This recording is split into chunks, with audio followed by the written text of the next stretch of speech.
નમસ્કાર દર્શક મિત્રો, હું છું બાબા સૈયદ. જાગૃતિનું જંગ એ જ વિજાપુરની ખબરમાં આપનું સ્વાગત છે. વિજાપુર હત્યા કેસનો 24 કલાકમાં ભેદ ઉકેલાયો. સીસીટીવી અને મોબાઈલ લોકેશનથી ત્રણેય આરોપી ઝડપાયા. સમાચાર વિગતવાર જાય તો મહેસાણા જિલ્લાના વિજાપુરમાં શુક્રવાર 19 જૂન 2026ની રાત્રે મણિપુરા રોડ પર પાણીની ટાંકી બગીચા પાસે બનેલી 22 વર્ષીય અમિત સલાટની હત્યાનો ભેદ વિજાપુર પોલીસ અને એલસીબીએ રાત્રિના 24 કલાકમાં ઉકેલી નાખ્યો છે. પોલીસે ટેકનિકલ સર્વેલન્સ, સીસીટીવી ફૂટેજ અને હ્યુમન ઇન્ટેલિજન્સની મદદથી મુખ્ય આરોપી ચેતનજી પહેલાજી ઠાકોર, તેના ભાઈ રાહુલજી પહેલાજી ઠાકોર અને મિત્ર સિદ્ધરાજજી કનોજજી ઠાકોર ત્રણેય રહે વિજાપુરવાળાને અલગ અલગ જગ્યાએથી ઝડપી લીધા છે. સઘન પૂછપરછમાં ત્રણેય આરોપીઓ ભાગી પડ્યા હતા અને આડા સંબંધની શંકાએ ભેગા મળીને હત્યા કરી હોવાનું કબૂલાત કરી હતી.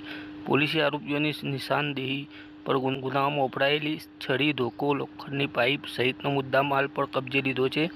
પોલીસ તપાસમાં સામે આવ્યું છે કે મુખ્ય આરોપી ચેતન ઠાકોરને પોતાની પત્ની અને મૃતક અમિત સલાટ વચ્ચે આડા સંબંધ હોવાની શંકા હતી. આ શંકાને કારણે ચેતને ભાઈ રાહુલ અને મિત્ર સિદ્ધરાજ સાથે મળીને અમિતને રસ્તામાંથી હટાવવાનો પ્લાન ઘડ્યો હતો.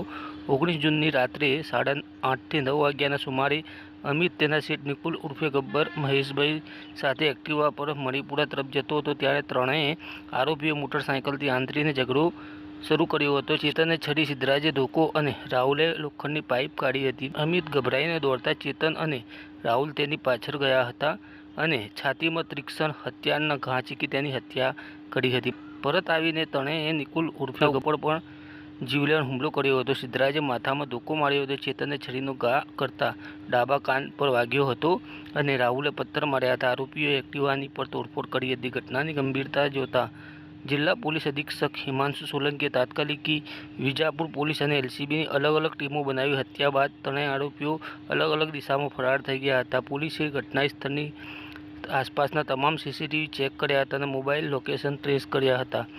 સતત 24 કલાકની મહેનત બાદ ત્રણેયનું ચોક્કસ લોકેશન મળતા દરોડો પાડી ધરપકડ કરવામાં આવી હતી. મૃતક અમિતના પિતા કાનાભાઈ સલાટે 20 જૂનની સવારે વિજાપુર પોલીસ સ્ટેશને ફરિયાદ નોંધાવી હતી. અમિત ગરીબ પરિવારમાંથી આવતો હતો અને નિકુલને ત્યાં ફર્નિચરમાં કામ કરતો હતો. 7 મહિના પહેલાં જ તેના લગ્ન થયા હતા અને પત્ની રોશનીબેન હાલ ગર્ભવતી છે. 21 જૂને નીકળેલી અંતિમ યાત્રામાં આખું વિજાપુર હિબકે ચડ્યો હતો. વિજાપુર પોલીસે ત્રણેય આરોપીઓ વિરુદ્ધ બીએનએસની હત્યા સહિતની વિવિધ કલમો હેઠળ ગુનો નોંધ્યો છે. આ કેસની તપાસ પીઆઈ આરજે ચૌહાણ ચલાવી રહ્યા છે. હાલ આરોપીઓને કોર્ટમાં રજૂ કરી રિમાન્ડ મેળવવાની તજવીજ હાથ ધરવામાં આવી રહી છે. પોલીસ સૂત્રોએ જણાવ્યું છે કે ટેકનિકલ ઇન્ટેલિજન્સ અને સીસીટીવી નેટવર્કના કારણે જ આ ચકચારી કેસનો ઝડપી ભેદ ઉકેલાયો.